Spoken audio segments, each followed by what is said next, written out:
It go like, oh, break me for so fucking done with you, girl. So fucking done with all the games. I was going to breakfast at a local diner, and I was ready to get into my car, and I looked down toward the end of my lawn and I saw 6 children. I was coming out from that loft over there where I fed the cats. I looked outside and I saw these 6 children. I was going to breakfast at a local diner. I thought that was so peculiar because they were sitting in kind of a semicircle and they looked okay, and then I saw a man talking very loudly and harshly to them, saying, "It's going to be okay, it's going to be okay." And I thought he was talking in a very loud manner, and I thought maybe it's part of a skit or a play and the kids were just pretending. And as I approached them, I began to see something really different. They were crying and they looked terrified and they looked out of breath. They looked totally tired. And the school bus driver who identified herself said, and then I saw a man talking very loudly and harshly to them, and the school bus driver who identified herself said, "Oh, there's been an incident at the school." And so I asked them into the house. I brought him into my house. School bus driver picked them up. I think she had just let off some kids or was in the area.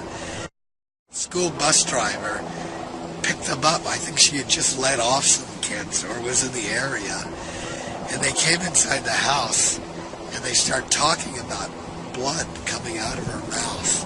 And they said, "What are we going to do for a teacher? Our teacher's dead." On that, I mean, they were so distraught. On that, I mean, they were so distraught. I don't know what to say. I don't know what to say. I don't know what to say. I don't know what to say. I can't even imagine this. These children. My grandson is 8. He's 8 years old. They're just starting out. How can anyone do this? How can anyone do this?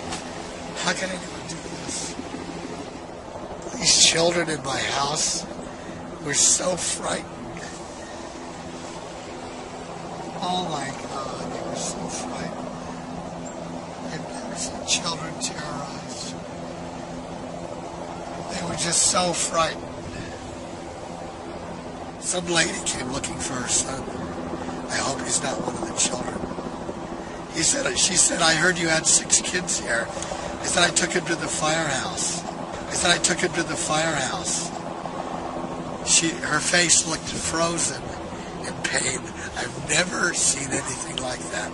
Her face looked like it was stone. I said, "What is your child's name?" And she gave me the name. I have to find out about that kid. How could you kill children? How could you kill one child?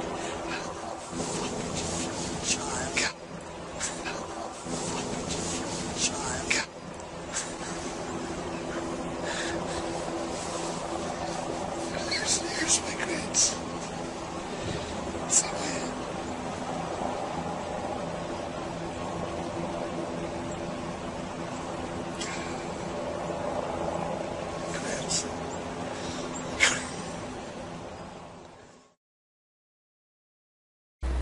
They said, "I can't go back to the school.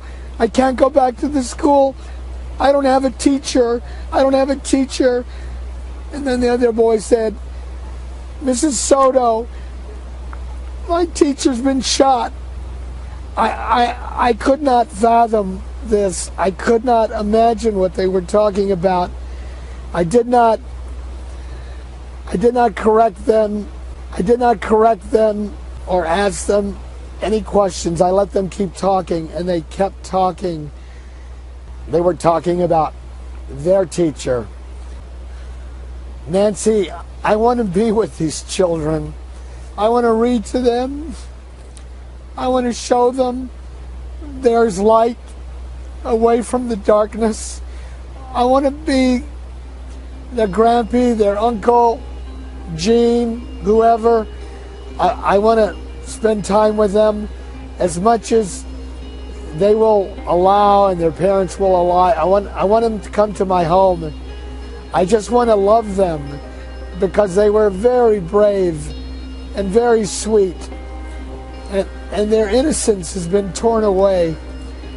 I know it'll take time. I want to be related to them for the rest of my life. That's my goal. That's my purpose, and that's my prayer.